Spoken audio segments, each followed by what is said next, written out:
አእምሮ የሰው ለጥፋት የሚሆን አእምሮ እንኳን የተከፈተው የሰው ልጅ በቤተ ክርስቲያን በመጣው ብርሃን አማካኝነት ኢየሱስ ለሰውነት ሞቷል። ኢኖቬት ማድረግን ይከለክሏቸዋል እንጂ ኢኖቬት ማድረግን አይፈቅዱም።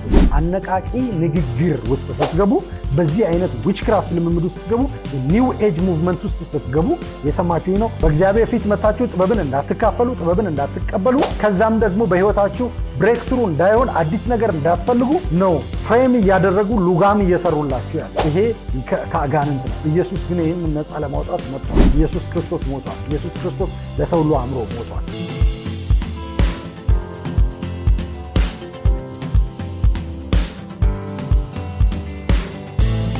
ሰላም፣ እንዴት ናችሁ? እግዚአብሔር ቤተሰቦች፣ እግዚአብሔር ስም የተባረከ ይሁን። እኔ ነቢይ ቢንያም ማቴዎስ ነኝ። ባለፉት ጊዜያት ጥንቆላ የህዝባችን ጠላት በሚል ርዕስ ስንነጋገር፣ ስናወራ የእግዚአብሔርን ሐሳብ ስንከፋፈል ቆይተናል። አሁንም ደግሞ ቀጣዩን ምዕራፍ ይዤላችሁ መጥቻለሁ። እንድትከታተሉ እጋብዛችኋለሁ። አሁን ኒው ኤጅ ሙቭመንት ተብሎ መነቃቃት ንግግር ተብሎ መጣ እንጂ ከዚህ በፊት በዓለም ላይ የነበረ አማልክቶች ተሰብስበው በቤተ ክርስቲያንና በወንጌል ላይ የተነሱበት ጊዜ ተሰብስበው ከፍተኛ የሆነ ቤተ ክርስቲያንን መናቅ አለ። ከፍተኛ የሆነ ማለት ነው በሰዎቹ ዘንድ፣ ይህንን በሚያደርጉት ሰዎች ዘንድ። ነገር ግን እግዚአብሔር ይህንን መንፈስ የሚመታበት ጊዜ ነው። ደግሞ ኒው ኤጅ ሙቭመንት ተብሎ አማልክቶች ከምስራቅ ጫፍ ከህንድ ጫፍ እስከ ሁለቱም ምስራቆች፣ መካከለኛው ምስራቅም የፋር ኢስትም ደግሞ ሩቅ ምስራቅም ብዙ እነዚህ አማልክቶች የተንቀሳቀሱበት ነው እና አውሮፓ በግሪክ አማልክቶች በደንብ የሰለጠኑበት ነው። አርስቶትል፣ ሶቅራጥስ እና ሌሎች ብዙ አንድ ፋኖስ ይዞ የሚሄድም ሰው ነበር በዛ ጊዜ። ይኸውላችሁ ጠቢባን ናቸው ብለው አስተምረውን እውነት ጠቢብ ይመስለን ነበር። በእርግጥ ብዙዎቹ ውስጣት ልክ አሁን ሰለሞን ይፈላሰፍ ነበር። ሰለሞን ይመራመር ነበር። መክብብ መጽሐፍን ስናይ ሁሉ ከንቱ የከንቱ ከንቱ ነው። ዴስቲኒ ፍለጋ ላይ ነው ያለው። ንጉሥ ሆኖ እንኳን ሬስትለስ ስለነበር፣ ረፍት ስላልነበረው አማልክቶችን ይፈልግ ነበር። ብዙ አማልክቶች ጋር ሰለሞን እንደሄደ መጽሐፍ ይናገራል። አማልክቶች ጋር ብቻ አይደለም የሚሄደው፣ ሴክሹዋል ልምምዶችንም ያደርግ ነበር። ብዙ ዲፕ የሆኑ ሴክሹዋል ኢሞራሊቲዎች የነበሩት ሰው ነበር ሰለሞን። መጽሐፍ ቅዱስ ላይ ያለው ሰለሞን ለእኛ በምንም ሞዴል ሊሆን አይችልም። በምንም እዛ ውስጥ እግዚአብሔር የተጠቀመበት የሊደርሺፕ ዊዝደም ኳሊቲዎች አሉ። ስለዚህ ያንን የእግዚአብሔርን መንፈስ ተከትለን ሄደን ከልቲቬት ማድረግ እንችላለን፣ መሰብሰብ እንችላለን፣ መውሰድ እንችላለን። ነገር ግን ሰለሞን ግን ሞዴል ማድረግ አንችልም። ሰለሞን ይህንን ያደረገበት ምክንያት ራሱን ለሰለሞን የገለጠለትን እግዚአብሔርን እምቢ ብሎ ትቶ ክብርና ዝናን የበለጠ ሰኪውር እኮ ነው ሰለሞን። በጣም ሰኪውር ነው። እግዚአብሔር ሰኪውር አድርጎታል። ግን ሰኪውር ሆኖ ሰኪውሪቲ ፍለጋ የነገስታትን ልጆች ያገባ ነበር። ሰኪውር ሆኖ ሬስትለስ ነበር። ጠቢብ ሆኖ ጥበብን ፍለጋ ሌላ ምርምር ውስጥ ይገባ ነበር። ትልቅ ዴስቲኒ ኖሮ ትልቅ ቦታ ላይ ተቀምጦ የአባቱን የንጉሥ ዳዊትን ቦታ ተክቶ እግዚአብሔር የተጠቀመበትን ታላቅ የእግዚአብሔር ሰው የሆነው የንጉሥ ዳዊትን ቦታ ተክቶ ተቀምጦ ንጉሥ ሆኖ ስቲል ዴስቲኒውን ይፈልግ ነበር። ስለዚህ ከፍ አልኩኝ፣ ሀብታም ባለጠጋ ሆንኩ፣ ደግሞም ድሃ ሆንኩ ይላል። ንጉሥ ሆንኩ፣ ደግሞም ተዋረድኩ ይላል። ሁሉንም ሚንስ ይፈልግ ነበር። ሁሉንም ነገር ለምንድን ነው? ሬስትለስ ስለነበረ። ስለዚህ መክብብ ላይ ስናይ፣ መክብብ መጽሐፍን ስናጠና አንድ ረፍት የሌለው ዴስቲኒውን ማግኘት ያልቻለ ንጉሥን ታገኛላችሁ። አይገርምም? ንጉሥ መሆን እርካታ አይሰጥም። ንጉሥ መሆን ሰላም አይሰጥም። ንጉሥ መሆን አያሳርፍም። ንጉሥ ሆኖ ግን ዴስቲኒውን ያላገኘ ምንድነኝ እኔ ማነኝ እኔ ይላል፣ ይመረምራል። ማነኝ እኔ? ወዴት ነው የምሄደው? ከፀሐይ በታች ምንም አዲስ ነገር የለም። ከንቱ ነው። ሀብት መሰብሰብ ሁሉ ከንቱ ነዋል። ለምን? አንተ ሰብስበ ለፍታ አከማችተ ደግሞ ያለፋ ያገኘዋል፣ ይወርሰዋል አለ። ሄዳለሁ አለ። ቀጥሎ እኮ ልጁ ነው የሚወርሰው። ለልጁ ማውረስን ከንቱ ነው ይላል። መጽሐፍ ግን ምን ይላል? መጽሐፍ እንደዚህ ይላል፣ ጻድቅ ያከማቻል ይላል። ጻድቅ ለልጅ ልጆቹ ያከማቻል ይላል። ይሄ የት ነው የተጻፈው? ይሄው ሰለሞን ነው የጻፈው። እግዚአብሔር የሰጠውን ጥበብ ጽፎ ያንን ጥበብ ያልተከተለች ሰው ደግሞ ታገኛላችሁ። ኮንትራሪ የሆነ የህይወት አካሄድን ታገኛላችሁ። መክብብ መጽሐፍ የተሰጠን ለእኛ መክብብ መጽሐፍ ላይ ሁሉ ዊዝደም አለ እንድንል አይደለም። መክብብ መጽሐፍ የተሰጠን ሬስትለስ ከመሆን እንድናርፍ ነው። አንድ ሰው እስከ ጥግ ድረስ ሄዶ አላገኘም፣ ስለዚህ እንደዚህ እንዳታደርጉ ሌላ መንገድ አለ የሚለው እንድናይ ነው። መክብብ መጽሐፍ አይነተኛ ምሳሌ ነው። ሬስትለስ የሆነ ሰው ምሳሌ ነው። እዛ ውስጥ ዊዝደም የለም አለ። እዛ ውስጥ ያለውን ዊዝደም ግን በእግዚአብሔር መንፈስ አማካኝነት ነው የምታገኙት። ያ ናቪጌት ማድረግ የምትችሉት የእግዚአብሔር መንፈስ ከተከተላችሁ እንጂ ትልቅ ማዕበል ነው። ያ ጥበብ ነው ካላችሁ ከጥቂት ሳይሆን ከብዙ ዓመታት በፊት ተማሪ በነበርኩበት ጊዜ ብዙ የአክቲቪቲዎች ውስጥ እሳተፍ ነበረ። ብዙ አክቲቪቲዎች ውስጥ ስትሳተፍ ብዙ የታወቁ ሰዎችን በአካል የማግኘት እድል ነበረኝ። ዘርፉን መጥቀስ አልፈልግም፣ ምክንያቱም ጤናማ የሆኑ ሰዎች እግዚአብሔርን የሚፈሩ ሰዎችም ስላሉ በዛ ዘርፍ ውስጥ ማለት ነው። ሚዲያ የሚመለከተው ዘርፍ ውስጥ እሳተፍ ነበር። እዛ ዘርፍ ውስጥ ብዙ ተስፋ የቆረጡ የተሰበሩ፣ ነገር ግን ያ ተስፋ መቁረጣቸውና መሰበራቸውን ዊዝደም አድርገው ፕሬዘንት የሚያደርጉ ሰዎችን አግኝቻለሁ።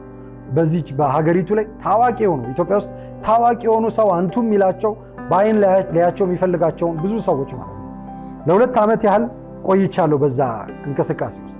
ለ2 ዓመት ያህል በቆየሁበት ጊዜ ውስጥ ያየሁት ተስፋ መቁረጥ ነው እና ወደ አገልግሎት ከመጠራቴና ትክክለኛውን ወደዚህ የሚያመጣኝን መንፈሳዊ ኢንካውንተር ከማግኘቴ በፊት በራሴ ነው ዲሳይድ ያደረኩት ይሄ መንገድ ትክክለኛ መንገድ አይደለም ብዬ። ከዛ ከ1 ዓመት በፊት ነው ያቆምኩት የተውኩት ማለት ነው ሙሉ በሙሉ። አብዛኛዎቹ ግን መክብብ መጽሐፍን አንብበው የመክብብ መጽሐፍ ጥበብ ያጠኑ ሰዎች ናቸው። በእግዚአብሔር መንፈስ ስላልሆነ ሰይጣን በዛ ውስጥ ትራፕ አስቀምጦ ይዟቸዋል። እነሱ አድማይር የሚያደርጉት እዛ ውስጥ ጥበብ ያስቀመጠውን በዛ ሊያስተምራቸው የሚፈልገውን የእግዚአብሔርን መንፈስ ሳይሆን በዛ ተስፋ መቁረጥን ያስቀመጠውን ሰለሞንን ነው። ሰለሞንን መከተል ስለመረጡ ግን እንደ ሰለሞን እድል አይሰጣቸውም አሁን ድጋሚ። ምክንያቱም እዛ ድረስ እድል የተሰጠው ሰው አይሆንም ብሏቸዋል። አሁን አይሆንም ያለውን መቀበል ነው እንጂ ያለባቸው ያን እድል ድጋሚ ለማግኘት መሞከር አይደለም ያለባቸው። ጤናማ ተማሪ ነው መሆን ያለባቸው። ብዙዎቹ ግን እንደዛ ሆነው አይቻለሁ። እና አንድ ሰው ትዝ ይለኛል ብትን ያለ የተቀደደ እና በቆሻሻ ንትብ ያለ ሸሚዝ ለብሶ ከአዲስ አበባ መጣ በዛ ፕሮግራም ላይ ለመሳተፍ። ያ ሰው በጣም የተከበረ ሰው ነው የነበረው። በጣም አንቱ ብል ደስ ይለኛል። በእድሜ ትልቅ ሰው ነበሩ። የተከበረ ሰው፣ በሀገሪቱ ላይ የሚታወቁ እጅግ አያሌ መጽሐፎችን ያሳተሙ ናቸው። አያሌ መጽሐፎችን ያሳተሙ። የዛን ቀን ነው የወሰንኩት ከዚህ በኋላ አልመጣም ብዬ፣ ከዚህ በኋላ አልሳተፍም ብዬ የዛን ቀን ነው የወሰንኩት። ንትብ ያለ ነው፣ የተቀደደ ነው፣ በደንብ ነው የሚታየው። ገንዘብ ያላቸው ሰዎች ናቸው። እሳቸው ገንዘብ ባይኖራቸው በዙሪያቸው ያሉት ሰዎች ስለእሳቸው እንደሚረባረቡ አውቃለሁ። እና ጥያቄ ተጠየቁ መድረክ ላይ ቁጭ ብለው ማለት ነው። ለምንድን ነው እርሶ በስም ተጠርተው በማዕረግ ስማቸውና በስማቸው ተጠርተው ለምንድን ነው እንዲህ አይነት ሸሚዝ የለበሱት አሉ። ህይወት ብለው ከዚህ ነው ማስረዳት የጀመሩት። I don't want to learn። ይህንን ህይወትን ከዚህ የነተበና የተቀደደ ነገር ውስጥ ማውጣት አልፈልግም። ህይወትን እንደዚህ እኔ አድጌ እንደነሱ መሆን አልፈልግም አልኩ። እዛው ሆኜ አድጌ ገና ሃይስኩል ተማሪ ነኝ። ፕሮሞት እየተደረግኩ ነው። የኔም ስራዎች በደንብ በእነሱ ፊት እየቀረበ ነው። በደንብ ተወዳጅነት እያገኘው ነው። ነገር ግን እዛው ወሰንኩኝ። ነው አልፈልግም። አድጌ እንደነዚህ ሰዎች መሆን አልፈልግም። በእነዚህ ሰዎች ሞቲቬት የሚደረግ ሞራል አላቀረበ ማለት በቃ ነፍሴ ተጸየፈው ይሄንን መንገድ፣ ነፍሴ ጠላው ይሄንን መንገድ። ስለዚህ የዛን ቀን ወጣው፣ ተመልሼ አልሄድኩም። የዛን ቀን ወጣው። ብዙዎቹ ይደውሉልኝ ይጠሩኝ ነበር። ትምህርት ቤት ድረስ ይመጡ ነበር። እዛም የነበረ አክቲቪቲ ስለነበር እዛ የነበረውን እስከ ጥቂት ጊዜ ድረስ ቀጥያለሁ። ኤንዌይስ ግን ያንን መንገድ አቁሜያለሁ። እግዚአብሔር አድኖኝ ነው። ይሄ እኔ ነኝ ማለት ሳይሆን እግዚአብሔር አድኖኝ ነው። እኔ ያ ሸሚዝ ቢለብሱ ግን እሸወድ ነበር፣ እታለል ነበር። ከደህና ሸሚዝ ከመስመሮች ውስጥ ደግሞ የህይወት ትርጉም ሊያወጡ ነው ማለት ነው። ከስትራይፑ ከሸሚዙ ስትራይፑ ሊያወጡ ነበር ማለት ነው። አንዳንዶቹም እንደዛ ሊያደርጉ ይችላሉ። ስለዚህ በለበሰ ባለበሰ አይደለም። ሰይጣን ሲሶን መላእክት ሰብስቦ አሳመናቸው። ዛሬ ሰይጣን እንደሚያምን ታውቃላችሁ? እንደ እግዚአብሔር እንደሚሆን እየተዋጋ ነው ያለው። ሪፔንት የሚያደርግ ልብ እስካይኖረው ድረስ ያለ እግዚአብሔር መኖር እንደሚቻል ያምናል። ሪፔንት የሚያደርግ አንድ ጊዜ ወጣቶች እንደዚህ ብለው ጠየቁኝ። አንድ ወጣቶች ፕሮግራም ላይ እግዚአብሔር ለምንድን ነው ለሰይጣን እድል ያልሰጠው? ዕብራውያን 2 ላይ ኢየሱስ ሊሞት የመጣው ለመላእክቶች አይደለም ይላል። ለአብርሃም ዘር ነው ሊሞት የመጣው ይላል። ለምንድን ነው ለመላእክቶች ያልመጣው? ለመላእክቶች ለምንድን ነው እድል ያልሰጠው ብለው ጠየቁኝ። ሪፔንት የሚያደርግ ልብ ስለሌላቸው፣ የሚመለስ የሚጸጸት ልብ ስለሌላቸው፣ ከእግዚአብሔር አንጻር ከነሱ እግዚአብሔር አይደለም እነሱ ናቸው መንገዳቸውን የዘጉት። እነሱ ናቸው ደምድመው የጨረሱት። እነሱ ናቸው ወስነው የጨረሱት። እነሱ ናቸው እዛ ቦታ ላይ የመጡት፣ እዛ ቦታ ላይ የደረሱት። ዛሬ ሰይጣን መጥቶ ንስሐ ሲገባ ታገኙታላችሁ? አይገባም። ልታሳምኑት ልትሄዱ ትሞክራላችሁ? ሂዱ፣ አሳምኑ ይጠብቃችኋል። በደንብ አሳምኑ ይጠብቃችኋል። ኢየሱስ ሲናገር እንደዚህ አለ፣ እሱ ሐሰተኛ የሐሰት አባት ነው፣ ሐሰትን ሲናገር ከራሱ አፍልቆ ይናገራል አለ። ሐሰትን ሲናገር ከራሱ አፍልቆ ይናገራል አለ። ሰይጣንን በሙሉ አይኔ፣ እንደዚህ በሙሉ አይኔ ሉሲፈርን አንድ ጊዜ አይቼዋለሁ። ይበቃል። ለሙሉ ህይወት ይበቃል። አንድ ጊዜ እሱ ማየት ለሙሉ ኢንታየር ህይወት ይበቃል። በቂ ነው። አያስፈልግም። ከዚህ በኋላ አምናለሁ እግዚአብሔር ድጋሚ እድል እንደማይሰጠኝ። አልፈልግም፣ ያንን እድል አልፈልግም። ሙሉ በሙሉ አልፈልግም። ያን እድል እንደማይሰጠኝ አምናለሁ፣ ተስፋ አደርጋለሁ። ምክንያቱም ይሄ እግዚአብሔር ውሳኔ እንጂ እኔ አይደለም። እኔ ግን ጸሎቴ ይሄ ነው። አልፈልገውም። እሱ ማየት አልፈልግም። አይቼዋለሁ። ማን እንደሆነ ኢየሱስ ስለሱ የተናገረው ነገር በደንብ የገባኝ ያኔ ነው። በደንብ የተረዳሁት ያኔ ነው። በደንብ የገባኝ ያኔ ነው። በደንብ ስለዛ አልነግራችሁ ማለት ፍላጎት የለኝም። ስለዛ አሁን የማውራት ማለት ነው። ነገር ግን ኢየሱስ ሰይጣንን አግኝቶታል። ኢየሱስ 40 ቀን ጾሞ ጸልዮ ሲወጣ መጥቶ የእግዚአብሔር ልጅ እንደዚህ አለ። ኢየሱስን የእግዚአብሔር ልጅ ከሰማይ የመጣው እንደዚህ አለ፣ የእግዚአብሔር ልጅ ከሆንክ አለ። ምን ማለት ነው? አይደለህም ማለት ነው። የእግዚአብሔር ልጅ አይደለህም፣ እኔ ደግሞ አሳይሃለሁ አለመሆንን አስረዳሃለሁ። ኢየሱስን ማለት ነው። የእግዚአብሔር ልጅ አለመሆንን ላስረዳሃለሁ።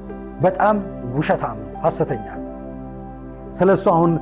ስለሱ አልቀጥልም። ኢየሱስ ግን ስለ ሰይጣን ሲናገር እንደዚህ አለ፣ ሐሰተኛ የሐሰት አባት ነው፣ ሐሰትን ሲናገር ከራሱ አፍልቆ ይናገራል አለ። ምን ማለት ነው? እኔ ጌታ ባስረዳኝ ኦሪጂናል ትርጉሙ የመንፈስ ትርጉሙን ልንገራቸው። ሰይጣን ሐሰትን ሲናገር ከራሱ አፍልቆ ይናገራል የሚለው የሚናገረው ሁሉ ውሸት ነው ነው የሚያደርገው ሁሉ ውሸት ነው። ለምሳሌ ፊት ለፊታችሁ መጥቶ ካለ ማለቱ ውሸት ነው። ፕራክቲካሊ ነው የሚዋሸው። ማለቱ ውሸት ነው። ፊት ለፊታችሁ መጥቶ ማለት ነው ውሸት ነው። ለብሶ ቢመጣ ለብሶ መምጣቱ ውሸት ነው። ለብሶ መምጣቱ ውሸት ነው ሰይጣን። እና ከሰይጣን የምትማሩትና የምትማሩት ነገር ምንም የለም። በወንጌል አገልጋይ የሆኑ በተለይ ዲሊቨረንስ አገልጋይ የሆኑ ሰዎች ልጆች፣ በተለይ ደግሞ ልጆች፣ ታዳጊ ልጆች ልባቸው ውስጥ ካለው ኢጎ የተነሳ ስለ ራሳቸው ብዙ ማወቅ ይሄ ትልቅ ይሄ ሰልፍ ምንድን ነው የሚባለው ሰልፍ ኢስቲማቸው ከፍ ያለ ከመሆኑ የተነሳ ለራሳቸው ያላቸው ቦታ ከፍ ያለ ከመሆኑ የተነሳ በትህትና ካለመገራቱ የተነሳ አጋንንቶችን ሲያስወጡ እንደዚህ ብለው ይጠይቃሉ፣ እኔ ማን ነኝ ይሉታል። እንዲነግራቸው ነው የሚፈልጉት። ስለነሱ ይነግራቸዋል። የሚፈልጉትን ሲነግራቸው ጥሩ ቦታ ማለት ሲነግራቸው በቃ እኔ እንደዚህ ነኝ ይላሉ። ማለት ሰይጣንን ያስፈራሩ ይመስላቸዋል። እኔ ማን ነኝ ብለው ሲጠይቁት የሚፈልጉትን ነው የሚነግራቸው። ያውቃል፣ መጥፎ ነው፣ ተንኮለኛ ነው። እንደዚህ ይላል፣ እሳት ነህ፣ እሳት ነው ማየው፣ ያስፈራል፣ እሳት ነው፣ አንተ እሳት ነህ፣ አይነ ወይኔ ምናምን ይላል። ከዛ ምን እያደረገ ነው? ፊድ እያደረገ ነው ልባቸው ውስጥ ያለው ፍላጎት። ምን እያደረገ ነው ያለው? ለነገ እያመቻቻቸዋል። ለነገ እሱን መስማት የሚችሉበትን ቴንደንሲ እያዘጋጀ ነው ልባቸው ውስጥ። ነገ ዛሬ አይደለም፣ ለነገ እያመቻቸ ነው ያለው።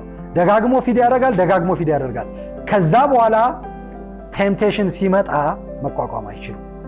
ከዛ በኋላ የሚናገረው ሁሉ እውነት ስለሚመስላቸው ልባቸው ውስጥ አሁን ፊድ ያደረጋቸው ነገር እውነት ስለመሰላቸው ልባቸው ውስጥ እሱን የመቀበል ቴንደንሲ እሱን የመቀበል አቅም ስላገኘ ስላስቀመጠ ነገ መቶ ቴምፕቴሽን ይዞ ሲመጣ እውነት ነው ብለው ይወድቃሉ። እውነት ነው ብለው ይፈተናሉ።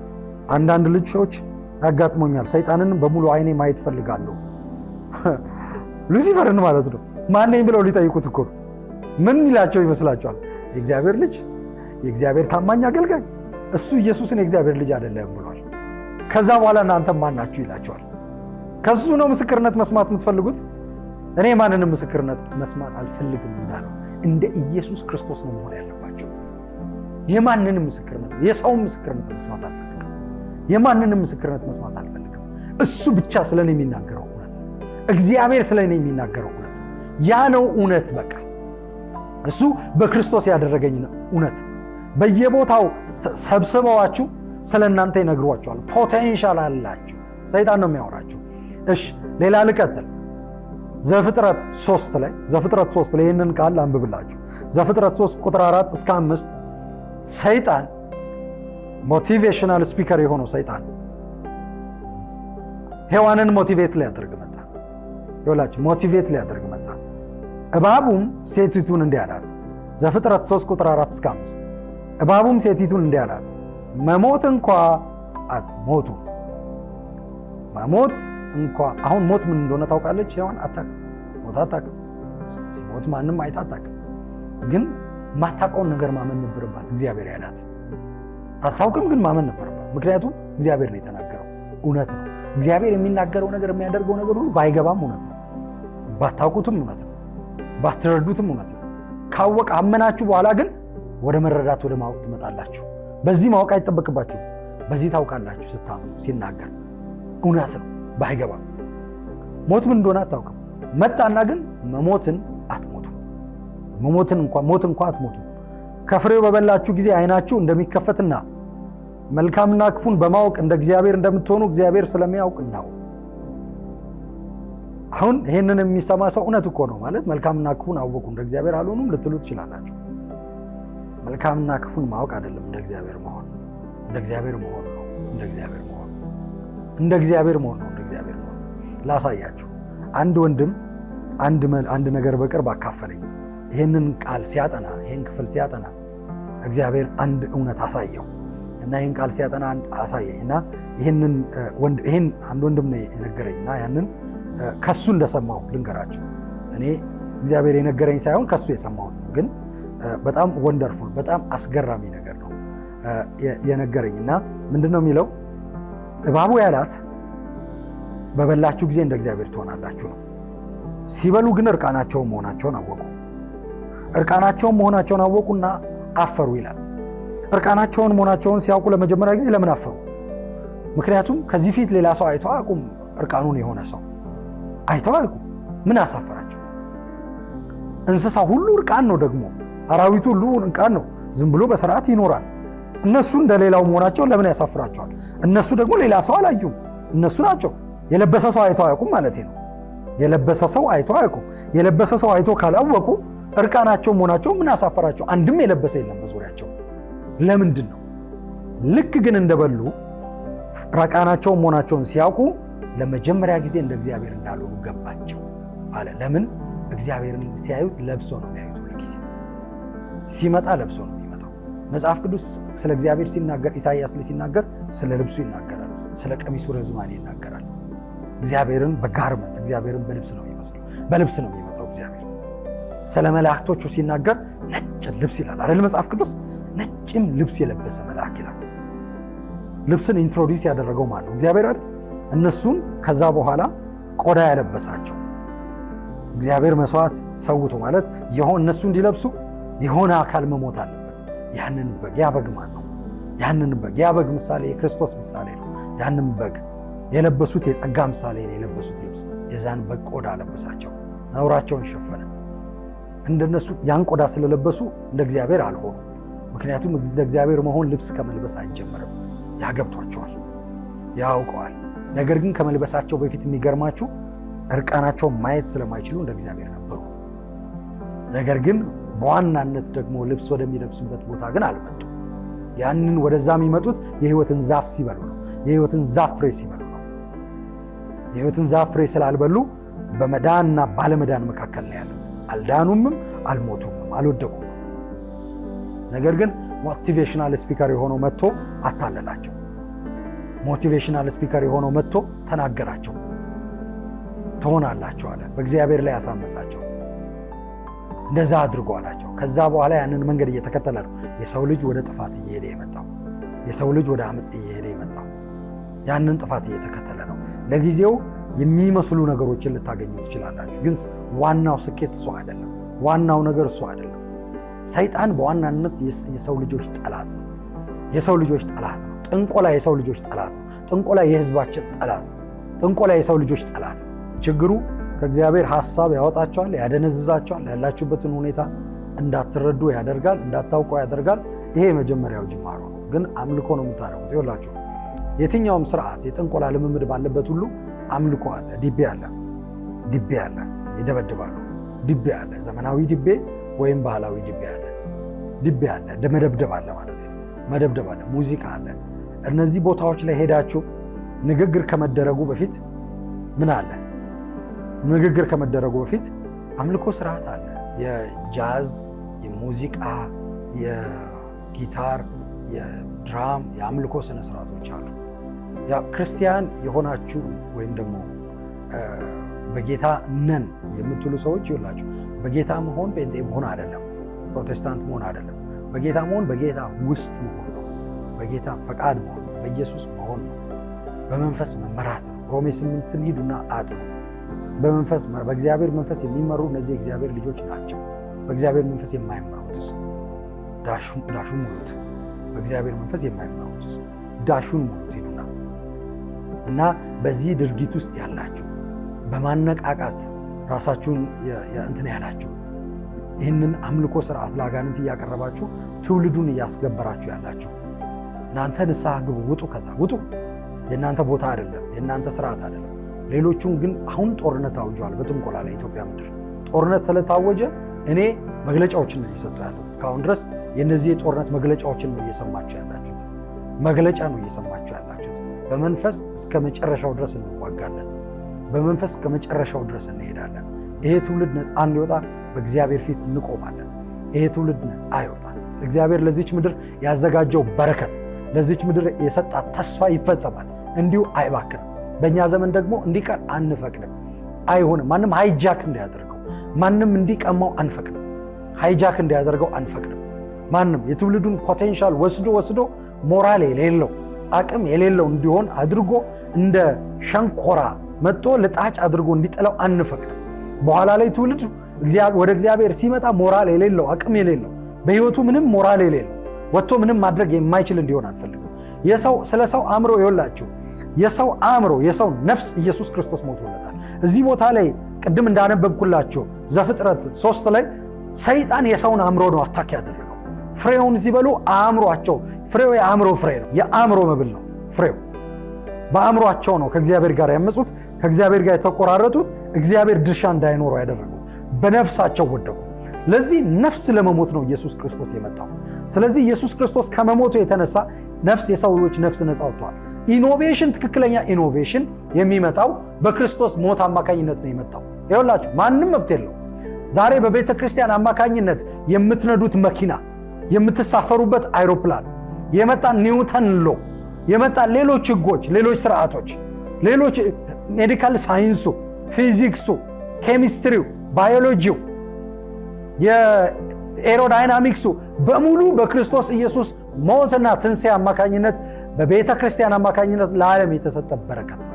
ለዓለም የተሰጠ በረከት ነው። ከ500 ዓመት በፊት ነው የመጀመሪያው ፕሪንተር፣ የመጀመሪያው ማሽን፣ የህትመት ማሽን የመጣው። የነ ማርቲን ሉተር ሙቭመንት ከመጣ በኋላ፣ የፕሮቴስታንት ሙቭመንት ከመጣ በኋላ በቤተ ክርስቲያን አማካኝነት አእምሮ፣ የዓለም አእምሮ፣ የሰው አእምሮ ሲከፈት ነው። ክርስቲያን ነገርኳችሁ፣ ክርስቲያን የሆነም ይሁን ያልሆነም ይሁን የሚያመጣው ያንን ጥበብ ቤተ ክርስቲያን ለዚህ ዓለም ይህ ጥበብ የተፈቀደ እንዲሆን አድርጋለች።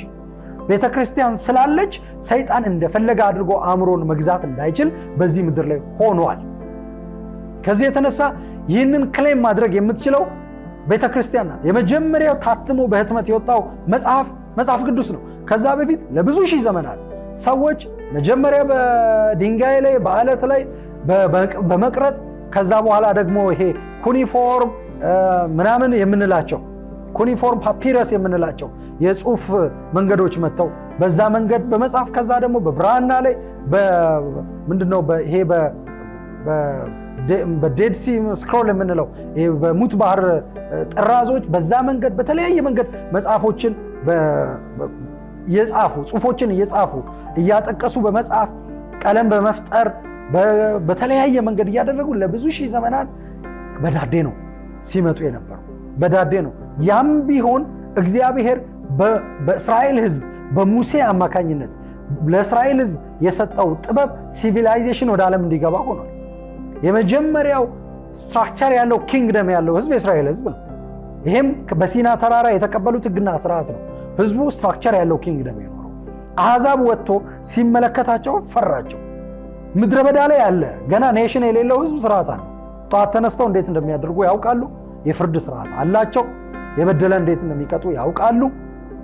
እግዚአብሔርን የሚያመልኩበት የአምልኮ ስርዓት አላቸው። የእርሻ ስርዓት አላቸው። የሰንበት ስርዓት አላቸው። እያንዳንዱ የአለባበስ ስርዓት አላቸው። ሴቶችና ወንዶችን ትሪት የሚያደርጉበት መንገድ አላቸው። አዛውንትን አዋቂዎችን ትሪት የሚያደርጉበት መንገድ አላቸው። ወጣቶችን እንዴት እንደሚያሰለጥኑ ያ ጥበብ አላቸው። አሕዛብ ወጣና ሲያያቸው ባራቅ የሚባል አንድ የሞዓብ ንጉሥ ሲያያቸው ፈራቸው። ይህ ህዝብ መጥቶ በምድረ በዳ ላይ ስርዓት አለው፣ ዲሲፕሊንድ ነው፣ ካልቸር አለው፣ የሚታወቅ ስርዓት አለው። ንጉሥ የለውም ግን ስርዓት አለው። መሪ የለውም፣ አለቃ የለውም ግን ስርዓት አለው። የነገድ አሰላለፋቸው ይለያል። ሌዋውያን ይለያሉ። እግዚአብሔርን የሚያመልኩ ሰዎች ይለያሉ። አለባበሳቸው፣ ካህናቶቻቸው ይለያሉ። ኤቭሪቲንግ ይለያል። ፈሯቸው። ለምን? ስርዓትን፣ ህግና ኦርደር ኤንድ ሎ የመጣው ወደዚህ ምድር በእግዚአብሔር አማካኝነት ነው። ሎ ኤንድ ኦርደር የመጣው እግዚአብሔር ነው የሰጠው ለዚች ምድር። የመጀመሪያው ይህን የተቀበለው ህዝብ የእስራኤል ህዝብ ነው። ከዚህ የተነሳ የእስራኤል ህዝብ በምድር ላይ በነበረበት ጊዜ የሚወክለው ሎ ኤንድ ኦርደር ስለሆነ ሊያጠፋው ነው ሰይጣን የተነሳው። ይሄ በዚህ ሎ ኤንድ ኦርደር አማካኝነት እግዚአብሔር ይህንን ህዝብ ተጠቅሞ ዓለምን ሊለውጥ እንደሆነ ሰይጣን ገባው። ስለዚህ መሲሁ በዛ ህዝብ እንዳይመጣ በዚህ ሎ ኤንድ ኦርደር ባለው ህዝብ እግዚአብሔር እንዳይሰራ ይህንን ህዝብ እግዚአብሔር ላይ በማሳመፅ መስራት ጀመረ። የመጀመሪያው ሰው በለዓም ይባላል። በለዓምን ነው ሰይጣን መጀመሪያ የተጠቀመው። ከዛም በኋላ ብዙ ጊዜ በምድረ በዳ በለዓምን፣ እግዚአብሔር ግን እስራኤልን ቢቀጣም ምህረት በማድረግ ያንን ህዝብ መሬት ሰጥቶት መንግስት ሰጥቶት በኋላ ላይ ደግሞ ከጊዜ በኋላ ንጉሥ ኖራቸው በነገስታቶቻቸው አማካኝነት እየመራ በሌዋውያን በነቢያት አማካኝነት እያስተማረ ስርዓትና ህግ ያለው ህዝብ ነው። እንደ አሕዛብ አረመኔ አልነበረም። ፍጹም ጻድቅ ንጹህ ህዝብ ነው አላልኩም። እግዚአብሔር ግን መርጦታል። የሱን ስርዓት የሱን ህግ የሰማይን ይውላችሁ እንደዚህ ያለ ኢየሱስ ሲናገር ስትጸልዩ መንግስት ትምጣ በሉ። መንግስት ፍቃድ በሰማይ እንደሆነች እንዲሁም በምድር ትሁን። የእግዚአብሔር መንግስት የራሷ ካልቸር አላት፣ የራሷ አሰራር አላት፣ የራሷ ስርዓት አላት። በኢየሱስ አማካኝነት ደግሞ ኢየሱስ ከሙታን ከተነሳ በኋላ በቤተ ክርስቲያን አማካኝነት ደግሞ ዓለም ሁሉ ለእስራኤል የነበረውን በረከት እንዲካፈል ሆነ። ይህንን ሮሜ 10:11 ላይ ሄዳችሁ አንብቡ። የእነሱን በረከት ተካፍላችኋል፣ ስለዚህ ዕዳ አለባችሁ ይላል ጳውሎስ። አእምሮ ተፈወሰ፣ ኢኖቬት ማድረግ ተቻለ። ለሺህ ዘመናት ቀስትና ጦር ይዞ ይሮጥ የነበረ ህዝብ በአጭር ዓመታቶች ውስጥ ለውጊያ እንኳን ማለት ነው ለጦርነት እንኳን ቦምብ መስራት ቻለ። በስም የሚታወቁ ብዙ ቦምብ የሰሩ መሳሪያ የሰሩ ሰዎች አሉ። ብዙ ነገር ጅምላ ጨራሽ መሳሪያ ሁሉ። አእምሮ የሰው ለጥፋት የሚሆን አእምሮ እንኳን የተከፈተው የሰው ልጅ በቤተ ክርስቲያን በመጣው ብርሃን አማካኝነት ነው። ኢየሱስ ለሰው ነፍስ ሞቷል። ኢኖቬት ማድረግን ይከለክሏቸዋል እንጂ ኢኖቬት ማድረግን አይፈቅዱም።